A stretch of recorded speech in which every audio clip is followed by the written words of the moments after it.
মা আমেনা বলেন, গভীর রজনীতে আমি আমার স্বামীর ঘরের মধ্যে ঢুকলাম। ঢুইকা দেখি আমার স্বামীর ঘর আলোকিত। আমি চিন্তা করলাম লাইট নাই, আলো নাই, কোথায় থেকে আলো এসেছে?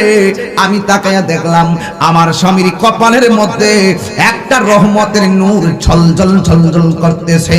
আমার স্বামীর কপালে আমি যখন এই আলো মুবারকটা দেখেছি, আমি আর সহ্য করতে পারি নাই।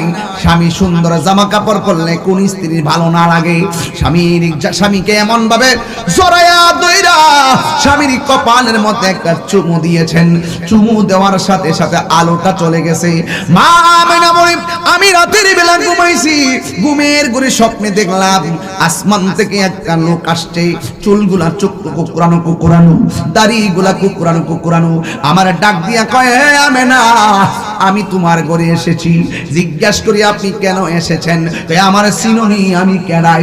আমি হইলাম আদম ও সফিউল্লাহ। জিজ্ঞাসা করা হয় আপনি কেন এসেছেন? আমার আদম নবী ডাক দিয়া কয়, আমেনা গো, আল্লাহ আমারে পাঠাইছে তোমার মাঝে। আখিরি নবীর পয়গাম্বর এসেছে, আখিরি নবী এসেছে, যিনি সর্বশেষ নবী, সবার সেরা নবী। এই জন্য আল্লাহ পাঠাইছে আমরা আহলান সাহলান স্বাগত জানানোর জন্য। আজকে আমরা নবীর আগমনে মিলাদুন নবীতে স্বাগত রিলি করলে ফতোয়া দেয়। আমার আল্লাহ তো নবী দুনিয়াতে আসার আগেই আদম নবীরে পাঠাইয়া, ইদ্রিস নবীরে পাঠাইয়া, হাওয়ারে পাঠাইয়া, আসিয়ারে পাঠাইয়া আমার আল্লাহ স্বাগত রিলি করাইছে।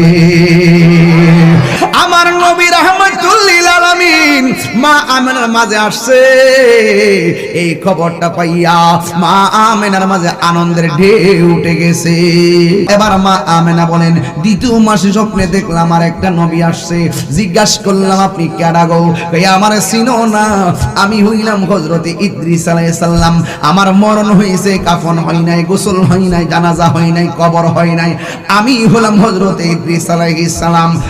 এরপরে মা আমেনা বলেন, আমি একদিন আমার এমন ভাবে শরীরটা অস্থির অস্থির লাগতেছে, টেনশনে পড়ে গেলাম। একের পর এক শুনতেছি নবী আসতেছে, নবীরে দেখতেছি না।